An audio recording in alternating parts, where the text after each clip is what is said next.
एक ऐसी देवी जो रात के अंधेरे में गधे पर सवार होकर गांव-गांव घूमती हैं, जिन्हें चेचक और त्वचा रोगों को शांत करने वाली देवी माना जाता है। यह है शीतला माता।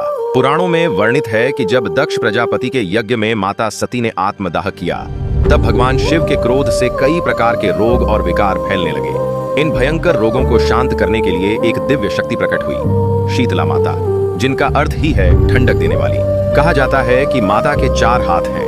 एक में झाड़ू, जो रोग और अशुद्धि को दूर करने का प्रतीक है। दूसरे में सूप, जो जीवन से कचरे और रोग को अलग करने का संकेत देता है। तीसरे हाथ में नीम की पत्तियां, जिनके औषधीय गुण प्राचीन काल से जाने जाते थे। और चौथे हाथ में पानी का घड़ा, जो रोगों की जलन को शांत करने का प्रतीक है।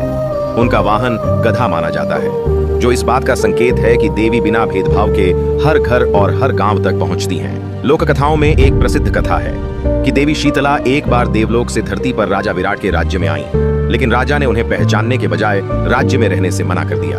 देवी क्रोधित हो गई और पूरे राज्य में लोगों की त्वचा पर लाल लाल दाने और भयंकर जलन होने लगी। लोग पीड़ा से तड़पने लगे। तब राजा विराट को अपनी भूल का एहसास हुआ और उन्होंने देवी से क्षमा मांगी। राजा ने देवी को कच्चा दूध, ठंडी लस्सी और ठंडे पकवानों का भोग लगाया।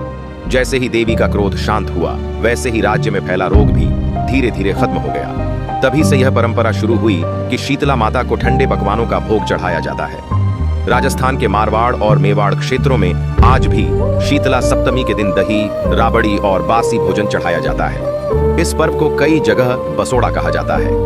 मान्यता है कि उस रात माता शीतला गधे पर सवार होकर गांवों में भ्रमण करती हैं और जहां स्वच्छता, नियम और श्रद्धा होती है, वहां रोग को खत्म कर देती हैं। इसलिए शीतला माता की पूजा सिर्फ आस्था नहीं, बल्कि प्राचीन भारतीय चिकित्सा ज्ञान, स्वच्छता और प्रकृति की शक्ति का प्रतीक मानी जाती है।